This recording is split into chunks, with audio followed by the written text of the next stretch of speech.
Buenas tardes, señores estudiantes. Vamos a empezar nuestro segundo lote. En esta oportunidad vamos a pasar huesos del cráneo que pertenecen a los huesos de la cabeza. Los huesos de la cabeza son en número de 28 huesos.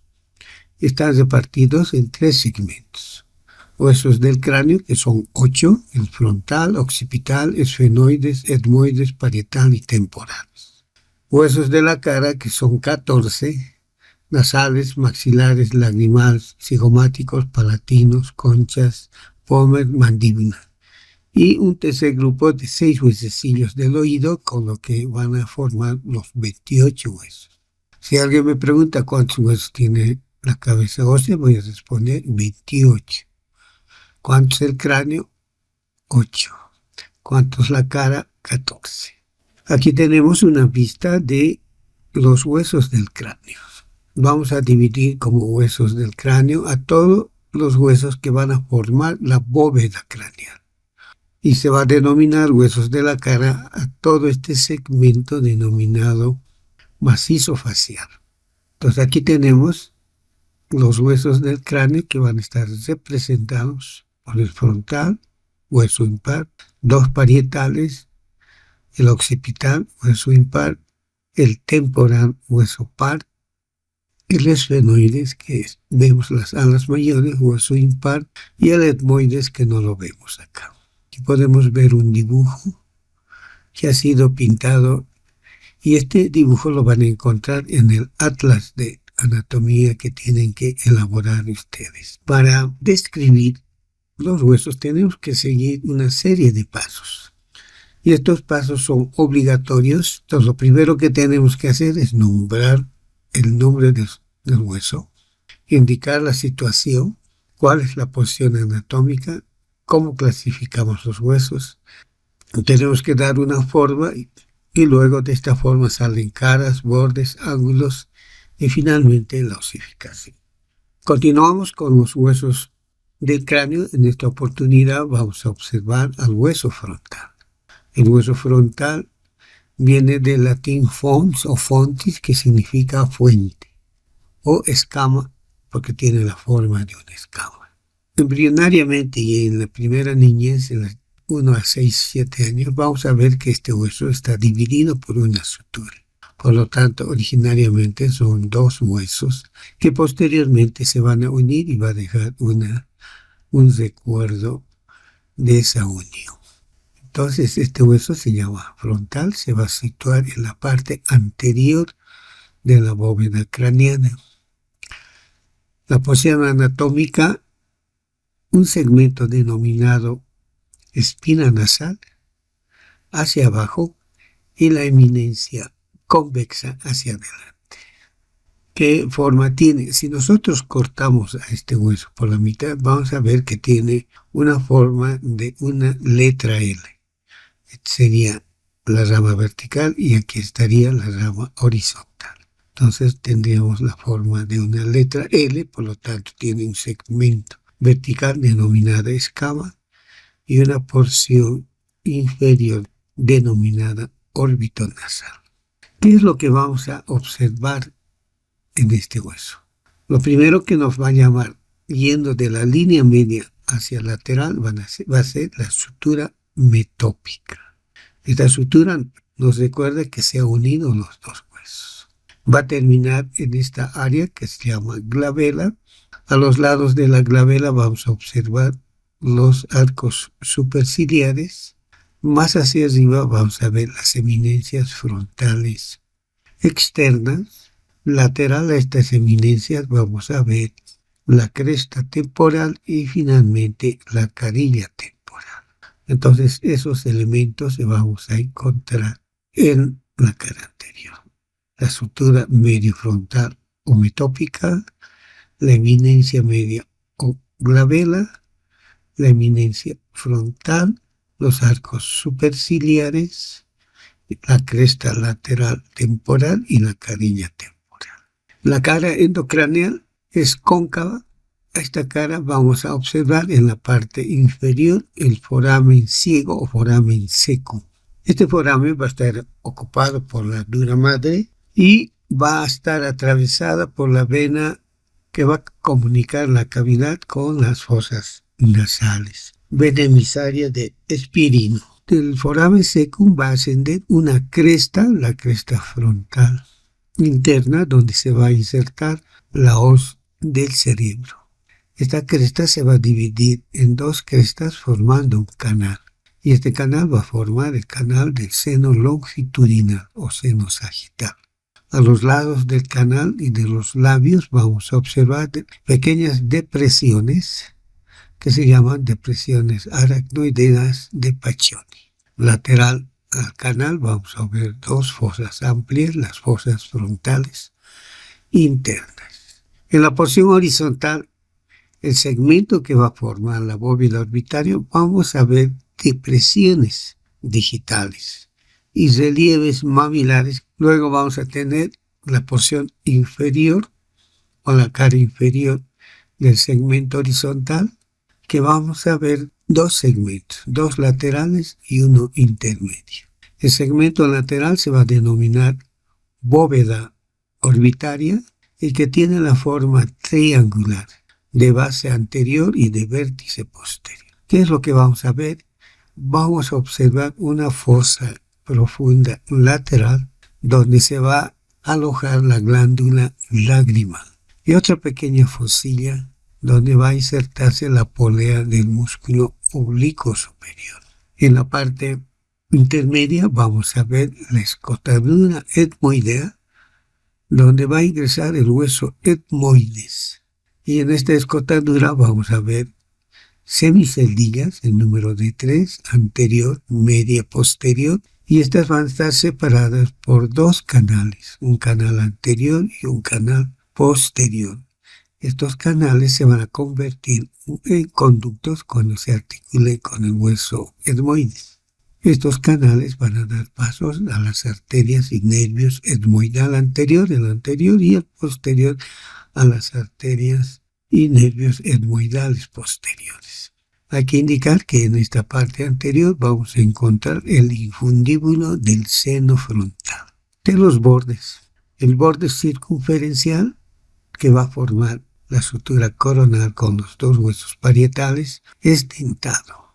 Aquí podemos observar que existen dos tablas, esta es la tabla interna y la otra es la tabla externa. En medio de estas dos tablas se va a encontrar el diploide. En la parte superior está cortado a expensas de la tabla interna y en la inferior a expensas de su tabla externa. En la parte inferior va a formar un trígono que se va a articular con el hueso esfenoides. El otro borde es el borde posterior, aquí vemos al borde posterior, que se va a articular con las alas menores del esfenoides. Y finalmente tenemos el borde orbitonasal. Este borde orbitonasal va a unir la porción vertical, la escama, con la cara inferior. ¿Qué es lo que vamos a ver? Vamos a ver dos arcos que son parte de la base de la cavidad orbitaria. Entre la unión del tercio medio con los dos tercios externos vamos a encontrar una escotadura, la escotadura supraorbitaria, que va a permitir el paso de la arteria y el nervio supraorbitario, y otra escotadura menos aparente que se va a llamar escotadura frontal interna y que va a dar paso a los nervios y vasos supratrocleares. Como podemos ver, estos arcos orbitarios, en la parte de los dos tercios es agudo y en el tercio interno es rombo. Estos arcos van a terminar en la parte externa por un ángulo que se denomina apófisis orbitaria externa o malar. Se llama malar porque va a articularse con el ángulo superior del hueso malar. Y este extremo se denomina apófisis orbitaria interna, que se va a articular con el hueso maxilar, con su rama ascendente. En la parte media vamos a observar la escotadura etmoidal y en el segmento anterior de esta escotadura vamos a ver la espina nasal. La espina nasal es una pirámide de base superior y de vértice inferior. Va a tener una cara anterior que se va a articular con los huesos nasales y la cara posterior va a estar dividida por una cresta. Esta cresta se va a articular con el borde anterior de la lámina perpendicular del etmoides. Y los canales que forma esta cresta son la parte más anterior de las fosas nasales.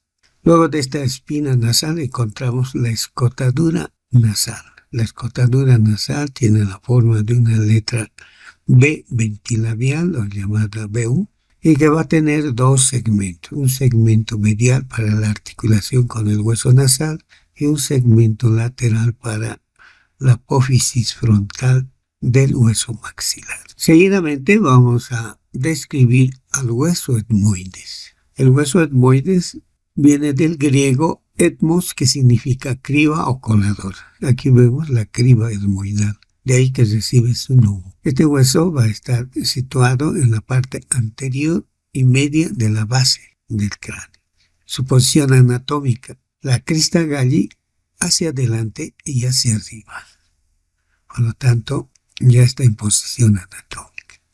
¿Cómo lo clasificamos a este hueso? Este hueso lo clasificamos como un hueso irregular, que va a estar formado por una porción media denominada apófisis crista galli y lámina perpendicular, una porción horizontal y dos masas laterales. Por lo tanto, es un hueso impar, medio, simétrico, situado por delante del esfenoides y va a contribuir a la formación de las cavidades orbitarias y nasales. Vamos a describir la porción media o la lámina perpendicular y la cresta galli. La cresta galli se asemeja a una cresta de gallo, es una lámina triangular de borde inferior adherente, borde anterior y borde posterior. Una cara izquierda y otra cara derecha. El borde anterior va a desplegar dos procesos alares que va a completar al foramen ciego. Y hemos indicado que por ese foramen se va a ubicar ahí la dura madre y va a pasar una vena emisaria de espirilo. En el vértice y parte de este borde posterior se va a insertar la hoz del cerebro. La porción inferior se va a denominar lámina perpendicular. Esta lámina perpendicular tiene forma pentagonal, una base adherente o borde superior, un borde anterior, un borde posterior, dos bordes, uno anterior inferior y uno posterior inferior. Va a formar parte del tabique. Tiene una cara izquierda y derecha. En esta vista vamos a observar la lámina perpendicular del etmoides. Hemos indicado que es pentagonal. El borde superior es adherente, el borde anterior se va a articular con la espina nasal y con los huesos nasales. El borde posterior se articula con la cresta esfenoidal, el borde posterior inferior con el hueso vome y el borde anteroinferior con el cartílago del tabique. Entonces tenemos una porción superior, la crista galli, y una porción inferior, la lámina perpendicular. Ahora hablaremos de las masas laterales. Las masas laterales tienen una forma cuboidal, que por lo tanto van a tener una cara superior, una cara anterior, una cara interna, una cara externa, una cara inferior y una cara posterior. ¿Qué es lo que vamos a observar en la cara anterior? Las semiceldillas. Estas semiceldillas van a completarse con las semiceldillas del hueso lagrimal. Por lo tanto, van a formar las celdillas lagrimoetmoidales. En la cara superior, ya hemos visto, vamos a observar dos canales que van a separar las semiceldillas. La semiceldilla más anterior va a tener o continuarse con el infundíbulo etmoidal, que es parte del infundíbulo frontal, y va a desembocar en el meato medio. La cara posterior, de igual manera, vamos a observar semiceldillas y en la cara inferior otras semiceldillas que se van a completar con las semiceldillas maxilares, las posteriores con las esfenoidales. En la cara interna vamos a observar las conchas o turbinas. La turbina superior, la turbina media. Estas turbinas o estas conchas o cornetes van a separar un espacio. Este espacio vamos a denominar meatos. ¿Por qué se llaman meatos? Porque van a desaguar en el superior las celdillas etmoidales posteriores y en la parte media, en el meato medio, el seno maxilar, el seno frontal y las celdillas etmoidales anteriores. Me olvidaba, vamos a tener la lámina perpendicular y la lámina horizontal. La lámina horizontal va a tener diferentes orificios, que son los orificios olfatorios por donde van a cruzar los nervios olfatorios. De estos orificios olfatorios se van a diferenciar la hendidura etmoidal y el orificio etmoidal. Por el orificio etmoidal van a cruzar el nervio etmoidal anterior y su arteria. En esta vista podemos ver la cara lateral de las masas laterales del etmoides. Es una lámina ósea plana, por eso se la denomina también hueso plano, y los clásicos la han denominado lámina papirácea, porque tiene el aspecto de un papel. En esta vista quiero mostrarles el cornete superior, el cornete inferior. En el interior están los meatos. Entonces en este meato van a desembocar celdillas etmoidales posteriores y en la parte posterior, como ustedes pueden ver acá, desemboca el seno esfenoidal. En el cornete medio vamos a encontrar el orificio del seno maxilar y el orificio o infundíbulo del seno frontal que va a desaguar en el meato medio. En el meato inferior, que es parte de la cara con el hueso concha inferior, va a desaguar el conducto lacrimonasal. Aquí podemos ver la cara anterior del hueso etmoides. Esta es la apófisis cristagalli y estos son los procesos alares que van a completar el foramen ciego. De la lámina perpendicular, el borde anterior y el borde anteroinferior. Aquí tenemos la cara anterior de las masas laterales que nos muestran las semiceldillas, como dije, van a articularse con el hueso lagrimal. Luego tenemos en la cara inferior la apófisis. Aquí está la apófisis unciforme. Entonces tiene la forma de un gancho y que va a tener diferentes puntas, es de forma tridente, pero que va a ir a articularse con la apófisis etmoidal del cornete. Si ustedes se fijan, aquí dice meato superior.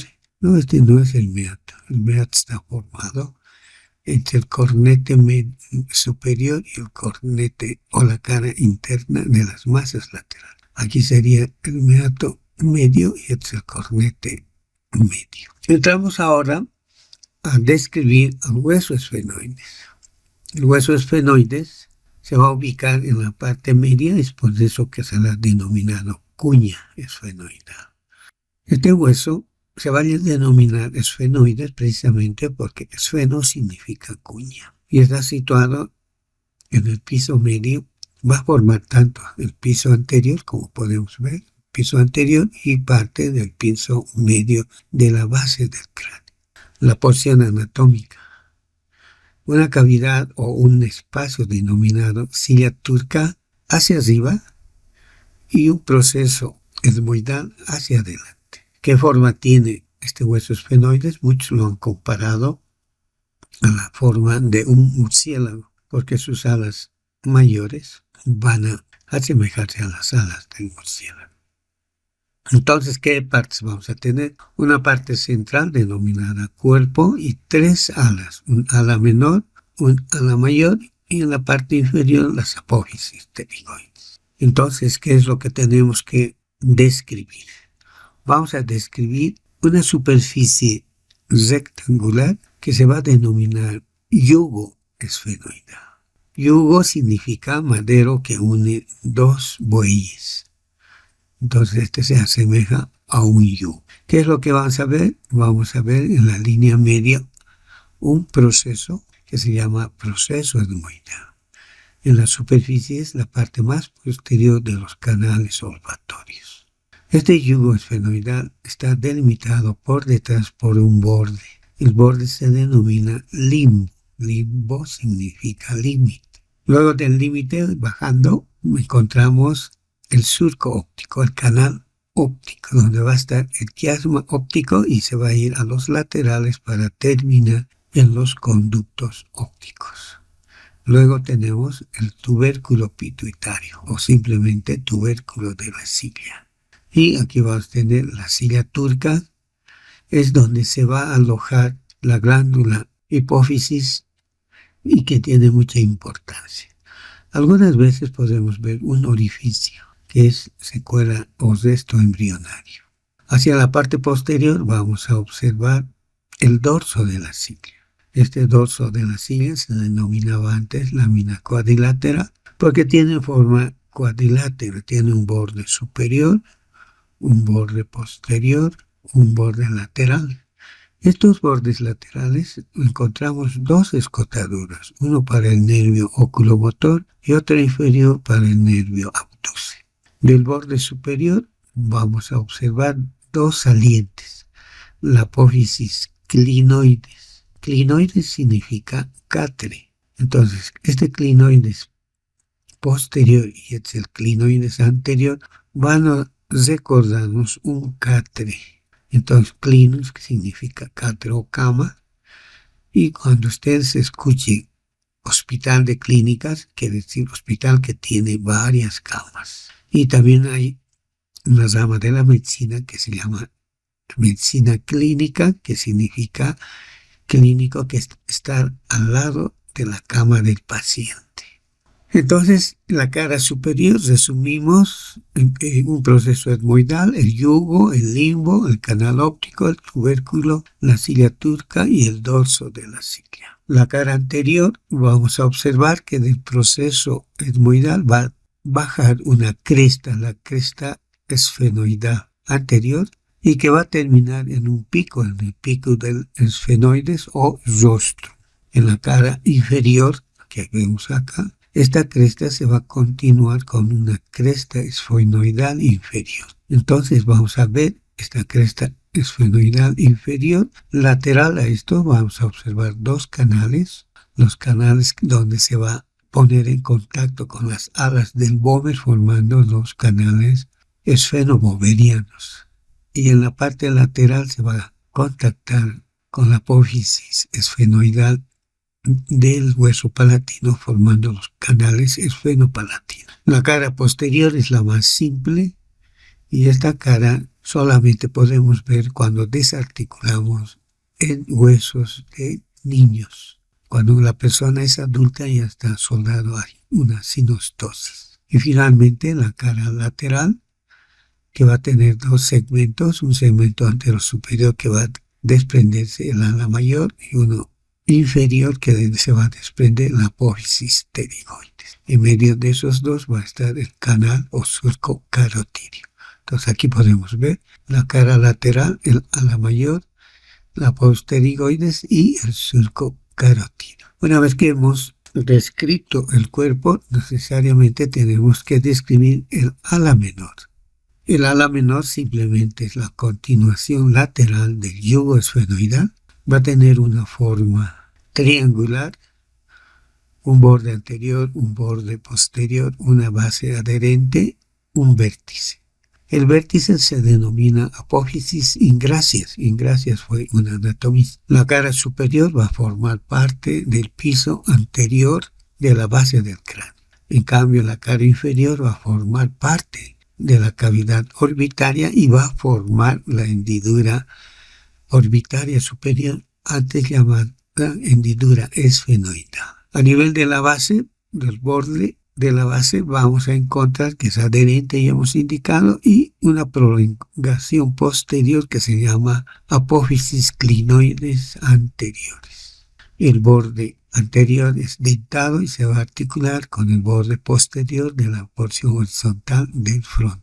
Y el borde posterior es libre. El ala mayor tiene una forma triangular, es decir, va a tener un borde medial, un borde lateral, un borde inferior, una cara posterior endocranial y una cara anterior exocraneal. Esta cara anterior exocraneal va a tener dos porciones, una porción superior y otra porción inferior u horizontal. Esta porción superior está dividida por una cresta, la cresta malar, en dos porciones, la carilla temporal y la carilla orbitaria. La carilla orbitaria va a formar la pared externa de la cavidad orbitaria y la porción o cara temporal, la fosa temporal.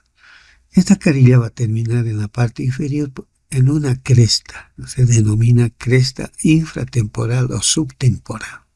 La porción inferior es la porción horizontal o techo de la cavidad pterigomaxilar. Entonces, muy importante esta porción que va a formar el techo de la cavidad pterigomaxilar. La cara exocraneal es esta y la cara endocraneal es excavada. Vamos a encontrar depresiones digitales y eminencias mamilares. Y cerca de su borde adherente y su borde inferior vamos a encontrar tres orificios muy importantes. Entonces encontramos el orificio redondo o simplemente teres, antes llamada redondo mayor para diferenciar del redondo menor, pero como ya ha cambiado este de nombre, solamente se ha quedado como orificio redondo o teres por el cual va a salir el nervio maxilar. Hacia afuera y hacia abajo tenemos un orificio oval amplio que se denomina orificio oval y cerca a la espina del esfenoide vamos a tener el orificio espinoso. Va a tomar su nombre de la espina, antes era llamado redondo menor. Por este orificio va a ingresar la arteria meningia y va a recorrer todo su canal de la arteria meningia.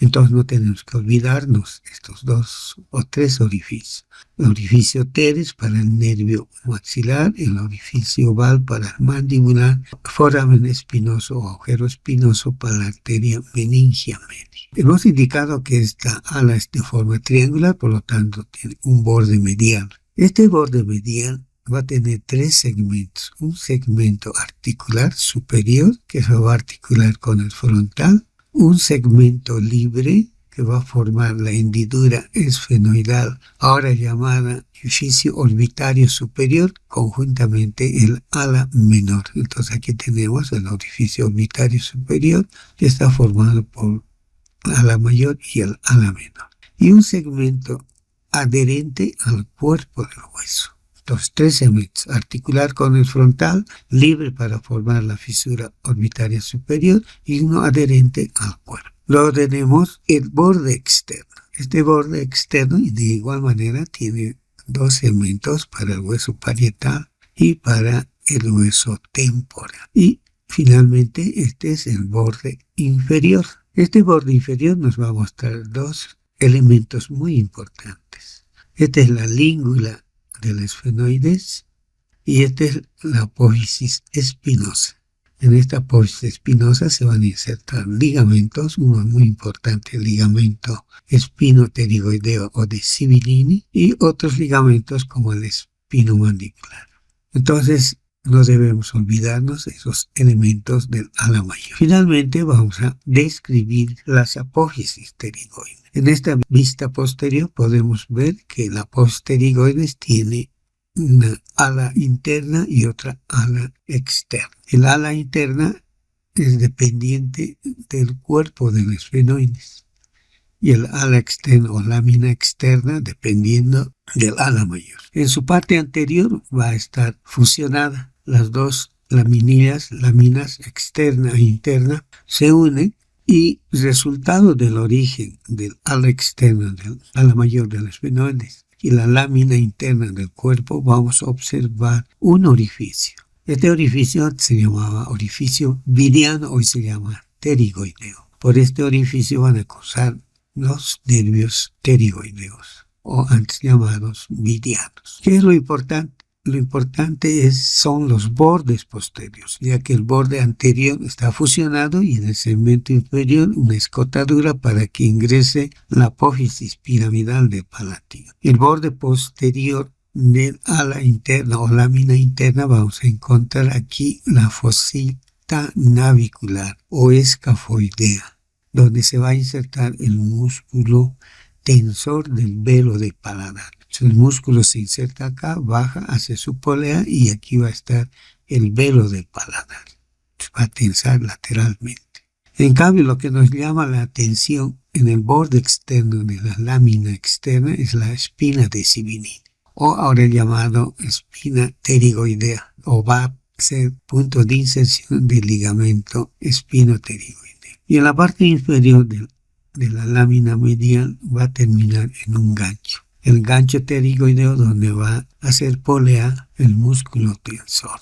Entonces, estas son las características del hueso esfenoides. Ingresamos a describir al hueso temporal. El hueso temporal se denomina así porque aquí salen las primeras canas, uno que ha ganado muchos años. Por eso se llama temporal. Y se va a situar en la parte lateral de la bóveda del cráneo y va a formar parte del piso medio de la base del cráneo. La posición anatómica. Una apófisis denominada apófisis cigomática hacia afuera y hacia adelante, y la escama del temporal dirigida hacia arriba. Este hueso va a tener 3 segmentos. La escama, la porción mastoidea y la región petrosa. No hay que confundirse con el origen embrionario. El origen embrionario nos indica que tiene una porción denominada escama, una porción mastoidea y una porción timpánica. Entonces, embriológicamente, el hueso está formado por la escama, por la porción mastoides y el hueso timpánico. Pero para el estudio descriptivo vamos a describir la escama, la mastoides y la porción petrosa. Entonces este hueso va a estar situado en la parte lateral y media de la base del cráneo. Y lo más importante es que contiene los órganos cocleares y vestibulares, es decir, al sentido del oído y del equilibrio. Aprovecharemos para describir la escama del temporal. Esta porción es vertical y está en un sentido parasagital a la línea media. Se va a dividir en 2 segmentos, un segmento superior y un segmento inferior. El segmento superior es convexo, va a formar parte de la fosa temporal. Y vamos a observar en la parte posterior, el 2 tercios anteriores y el tercio posterior, un canal. Y este canal es para la arteria temporal profunda posterior. Algunos autores dicen la media, no, es la arteria temporal profunda posterior. Luego en la parte inferior vamos a encontrar a la apófisis cigomática. Esta apófisis cigomática tiene 2 porciones, una porción anterior libre y una porción posterior fija. La porción anterior libre va a tener una cara externa que es convexa, que va a formar el asa cigomática, y una cara interna cóncava, que va a delimitar un espacio. Y a su vez va a tener un borde superior. En este borde superior se va a insertar la aponeurosis del músculo temporal. Entonces en este borde se inserta la aponeurosis o fascia del músculo temporal. Y en el borde inferior se va a insertar los haces posteriores del músculo macetero. El extremo anterior, como ustedes pueden ver, está cortado en bisel a expensas de su borde inferior y va a tener algunas dentelladuras y se va a articular con el ángulo posterior del hueso malar. El segmento posterior tiene a su vez 2 porciones. Una porción longitudinal que va a formar una cresta. Y esta cresta se llama cresta supramastoidea. Cresta supramastoidea. Y también se denomina línea temporalis. Esta línea temporalis nos va a originar a la línea temporal inferior. y la cresta del temporal, la cresta temporal del frontal, aquí está la cresta, va a originar a la línea temporal superior. Entonces, este es el segmento longitudinal. El segmento transversal, aquí vemos el segmento transversal, va a formar el tubérculo temporal o cóndilo temporal. Esta es la raíz transversa y esta es la raíz longitudinal posterior. Detrás de este cóndilo temporal vamos a encontrar la fosa mandibular. Esta fosa mandibular se va a dividir en una porción articular y en otra porción no articular, divididas por una cisura, la cisura de Glaser, que la vemos por acá. ¿No? Esta es la porción articular y esta es la porción no articular que va a corresponder a la pared anterior del conducto auditivo externo, también llamado hueso tímpano. Y este se va a dividir en dos canales. El petrotimpánico, donde vamos a ver un orificio de la cuerda del tímpano, y el petroescamoso. Ahora veremos su cara interna. La cara interna es excavada y vamos a observar depresiones digitales separadas por eminencias mamilares. En la parte superior nos va a llamar la atención el canal de la arteria meningia media.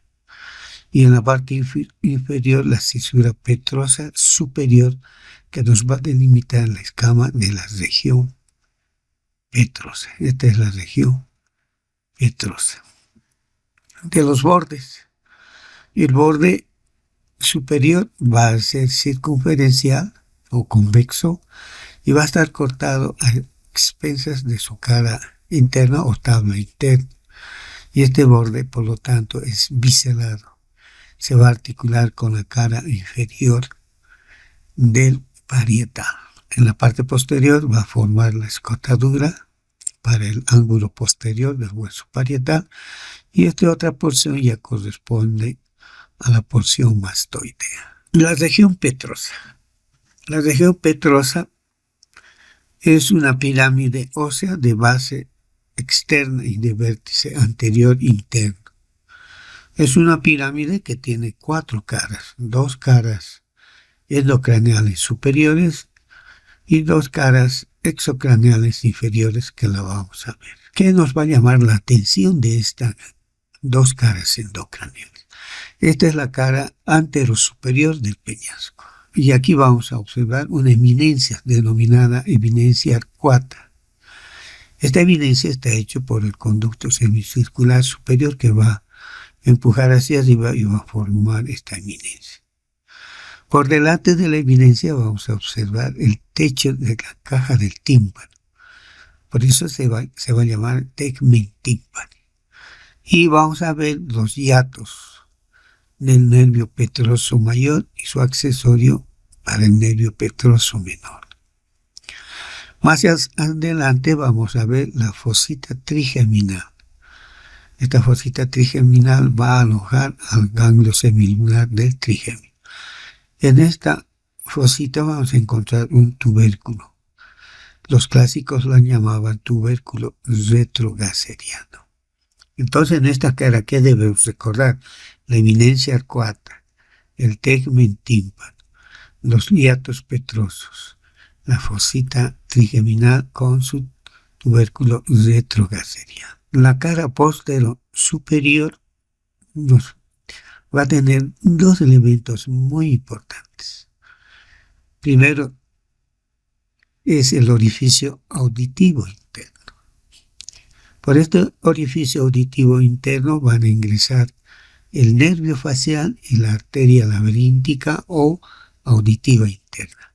Y van a salir el nervio estatoacústico y el intermediario del facial. Entonces, muy importantes preguntas de examen. Recordar qué elementos anatómicos ingresan o salen. Van a salir el nervio facial y la arteria laberíntica. Van a ingresar el octavo par y el nervio intermedio. Luego en la parte posterior a este meato auditivo interno está la fosita vestibular. Esta fosita vestibular se denominaba antes fosita ungueal, en cuyo fondo se encontraba el acueducto del vestíbulo. Por eso hoy se llama vestibular. A estos dos orificios importantes se va a agregar un orificio pequeño que se denomina fosita subarcuata. Esta fosita subarcuata está hecho por el flóculo del archicerebelo. El flóculo del archicerebelo se apoya aquí y forma esta fosita. Aprovechando esta imagen, hablaremos del borde superior del peñasco, que va a formar un canal. Este canal se llama seno petroso superior, y este canal está interrumpido por una muesca. Y esta muesca lo va a hacer el nervio trigémino para ir a encontrar la fosita trigeminal y formarse ahí el ganglio trigeminal. Ahora veremos las caras inferiores. Las caras inferiores van a ser dos, una antero-inferior y una postero-inferior. La carilla postero-inferior o el segmento postero-inferior nos va a llamar dos elementos bien importantes: la fosa yugular y por delante el orificio de entrada al conducto carotídeo. Aquí podemos ver el orificio de una carótida y la fosa del golfo de la vena yugular. Entre los dos de borde carotídeo y yugular vamos a encontrar un orificio. Aquí nos está mostrando el orificio timpánico de Jacobson. Por delante el conducto carotídeo y en la parte posterior la fosa yugular, donde vamos a ver un pequeño orificio. Aquí estamos viendo. Y este orificio se denomina ostius introitus. La parte anterior de estos dos orificios, el orificio carotídeo y el golfo de la vena yugular, vamos a encontrar una cara rugosa, anfractuosa, convexa, donde se van a insertar los músculos petrosos, el petrofaringio y los músculos elevador del velo. La cara antero-inferior va a estar formada por el hueso timpanal, aquí está el hueso timpanal, y de la parte cerca al borde vamos a observar la apófisis estiloides y su vaina, que se llama apófisis vaginal. Esta apófisis estiloides puede medir entre 2, 3 hasta 4 centímetros. Y aquí en este apófisis estiloide se va a insertar el ramillete de Riolano. En este ramillete de Riolano se insertan los músculos estiloideo, estilofaringio y estilogloso, y los ligamentos estiloideo y estilomaxilar. Aquí podemos aprovechar el borde. Este es el borde inferior que nos separa la cara postero inferior de la cara antero inferior. Y aquí está la apófisis estiloide. El borde posterior va a ir a formar parte del foramen lacerado con el occipital. Aquí va a venir el occipital y va a formar el agujero rasgado posterior o foramen lacerado posterior. Y lo que nos va a llamar la atención es la fosita petrosa. Esta fosita petrosa es muy bien observada y aquí se va a alojar el ganglio petroso del noveno par, y además va a desaguar ahí el conducto del caracol. Aquí dice acueducto del caracol. Nos toca hablar del borde anterior. Este es el borde anterior donde vamos a observar los orificios del conducto de la trompa y del músculo del martillo, y hacia el vértice el orificio de salida del conducto carotídeo. La base de la porción petrosa está representada por el meato auditivo externo. Y alguna vez preguntan capciosamente qué ingresa por el conducto auditivo externo. Lo único que ingresa es el aire. Finalmente tenemos que hablar de la porción mastoidea. Entonces la porción mastoidea también va a tener una cara externa exocraneal.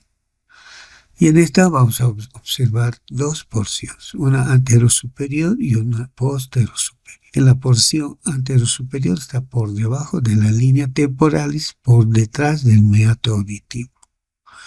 Vamos a encontrar una serie de orificios, una criba, y detrás del orificio auditivo externo una espina, la espina suprameática. Luego en la porción postero inferior encontramos un segmento que es la apófisis mastoides propiamente dicho.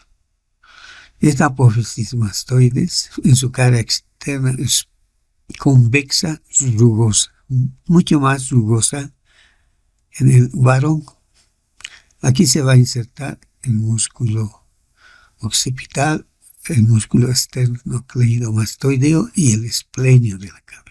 En la cara interna vamos a observar un canal y este canal está dividido por una cresta en dos otros canales. Entonces aquí tenemos este canal que va a ser el canal digástrico y otro canal que va a ser para la arteria occipital. Entonces va a estar dividida por esta cresta denominada cresta yuxtamastoidea. Aquí podemos ver la apófisis mastoides y aquí están el canal de la arteria occipital, aquí.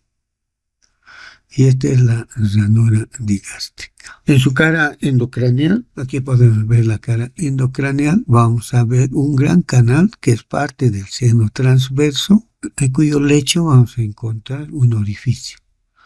Este orificio es una vena emisaria. Este segmento va a tener un borde superior que se va a articular con el occipital, en su segmento superior, y otro posterior igual con el hueso occipital formando la sutura lamboidea. Los huesos parietales. Los huesos parietales son pares, cuadriláteros. Entonces su nombre se llama parietal porque va a formar la pared lateral de la bóveda de cráneo. Por eso se llama parietis. Está situado, por lo tanto, en la parte lateral de la bóveda. Su posición anatómica se determina por el ángulo anterior-inferior. Este ángulo anterior-inferior donde se inicia el canal de la arteria meningia media nos va a orientar para dar la posición anatómica que se debe encontrar hacia abajo y hacia adelante, y la porción convexa hacia afuera. ¿Qué es lo que vamos a observar en la cara externa? En la cara externa vamos a observar dos líneas temporales. La línea temporal superior que se va a originar en la cresta temporal del frontal y otra línea temporal inferior que se va a originar en la línea temporalis del temporal. En la parte más superior vamos a observar la eminencia parietal y cerca al borde vamos a ver un orificio de una vena emisaria. La cara interna es cóncava y vamos a observar depresiones digitales separadas por eminencias mamilares. Y lo más característico aquí es la red vascular, el canal vascular que va a formar la arteria meningia media. Esta arteria meningia media va a recorrer toda la cara interna y por la forma como recorre, los autores clásicos la han denominado nervadura de la hoja de higuera. Si nosotros vemos la hoja de higuera no se parece en nada a esto. Por lo tanto, pero debemos respetar. En la parte central y superior vamos a ver la fosa parietal. El borde superior es dentellado, se llama borde sagital o borde interparietal o sagital. El borde anterior se va a articular con el frontal y va a formar la sutura coronal o frontoparietal. El borde posterior se va a articular con el hueso occipital para formar la sutura lamboidea. Y el borde inferior, que está cortado en bisel, de su tabla externa con la escama del temporal. El ángulo superior se llama brecma, el ángulo posterior o superior y posterior, lambda, el ángulo inferior y posterior, asterium, y el ángulo anterior se denomina terium. Eso lo vamos a ver con puntos craniométricos. Aquí tenemos otra vista, la eminencia parietal, las líneas temporal superior, temporal inferior. Esta es la superficie de la fosa temporal donde se va a insertar el músculo temporal. Entre las dos líneas temporales superior e inferior se va a insertar la aponeurosis del temporal. Entonces, eso es muy importante de conocer. Y finalmente tenemos el hueso occipital. El hueso occipital viene del latín que se llama caput o cabeza y occipucius de occipucio. Es un hueso impar, medio, simétrico, situado en la parte posterior de la bóveda craneana y en su origen puede tener 3 a 5 esbozos segmentarios. Entonces el occipital va a tener una cara exocraneal y una cara endocraneal. Y su situación es posterior en la bóveda y la base del cráneo, posición anatómica. Un orificio denominado orificio magno hacia abajo y la cara que presenta una cruz hacia adelante. Entonces, ese es un hueso plano que va a tener 3 segmentos. La escama, la porción basilar y las masas laterales. ¿Qué es lo que vamos a observar? En la cara exocraneal vamos a observar lo siguiente. Las dos líneas nucales que van a partir de la protuberancia occipital externa del punto craniométrico se llama íneo. En estas dos crestas se va a insertar el trapecio, el músculo occipital, el músculo esternocleidomastoideo y el esplenio de la cabeza. De este tubérculo occipital externo va a bajar la línea o cresta occipital externa, vertical hacia el agujero magno. Aquí se va a insertar el ligamento nucal. De la parte media de esta cresta va a partir otra cresta curva occipital inferior o llamada nucal inferior. Y en esta cresta se va a insertar el músculo recto posterior mayor. Entre las dos crestas nucales superiores, nucales inferiores, se van a insertar los músculos, el semiespinal de la cabeza y el oblicuo superior. Y por debajo, la cresta o nucal inferior, se va a insertar el recto de la cabeza menor. Entonces es muy importante recordar estas inserciones.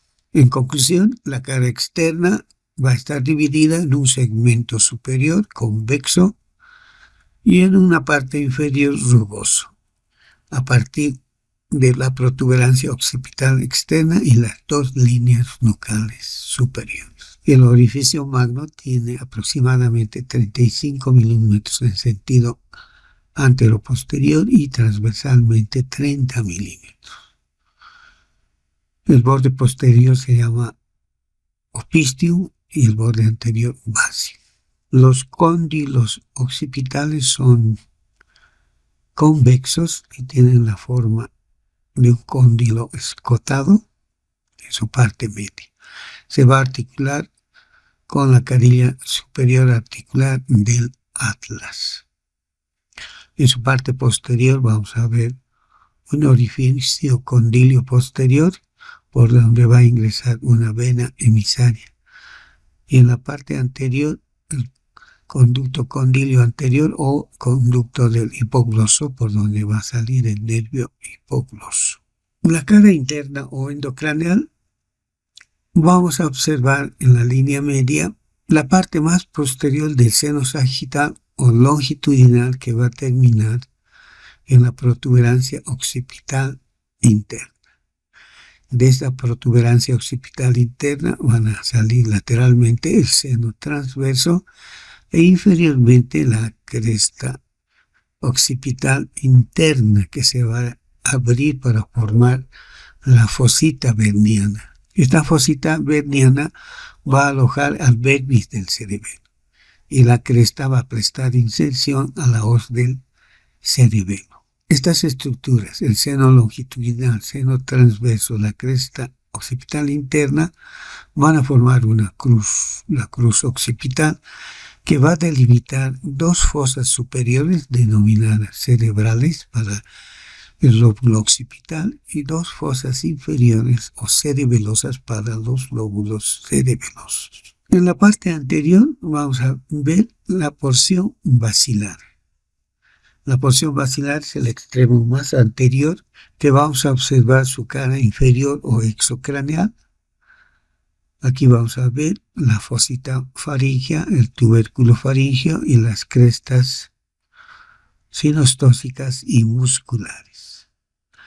En esta cara inferior se va a insertar el músculo largo del cuello y el recto anterior mayor. Y en la cara endocraneal se va a formar un canal, que no lo vemos acá.